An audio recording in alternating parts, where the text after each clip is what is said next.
Histoire biblique. David, le berger qui a vaincu un géant. Savais-tu qu'un simple adolescent armé d'une fronde a affronté un géant que toute une armée craignait, et qu'il est devenu le plus célèbre roi d'Israël? Israël a déjà un roi, Saül. Mais Saül désobéit à Dieu. Alors Dieu choisit quelqu'un d'autre.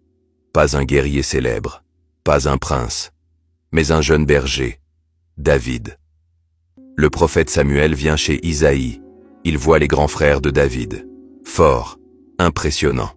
Mais Dieu dit, l'homme regarde à l'apparence, mais Dieu regarde au cœur.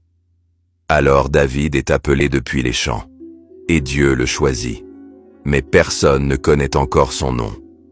Puis arrive une guerre contre les Philistins, et un homme terrorise Israël, Goliath, un géant, immense, armé pour la guerre.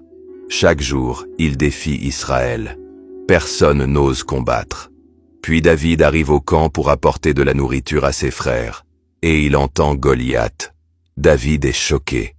Qui est cet homme pour défier le Dieu vivant? Alors il propose de combattre. Saül doute. David refuse l'armure du roi.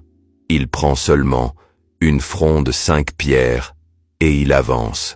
Goliath se moque de lui, mais David répond, « Je marche contre toi au nom de l'Éternel. » Puis il lance une pierre. Le géant tombe, Israël remporte la victoire, et David devient célèbre. Mais cette popularité crée un problème. Saül devient jaloux, très jaloux. Il veut tuer David. Alors David fuit pendant des années, pourchassé, trahi, caché dans des grottes. Mais malgré cela, David refuse de tuer Saül quand il en a l'occasion.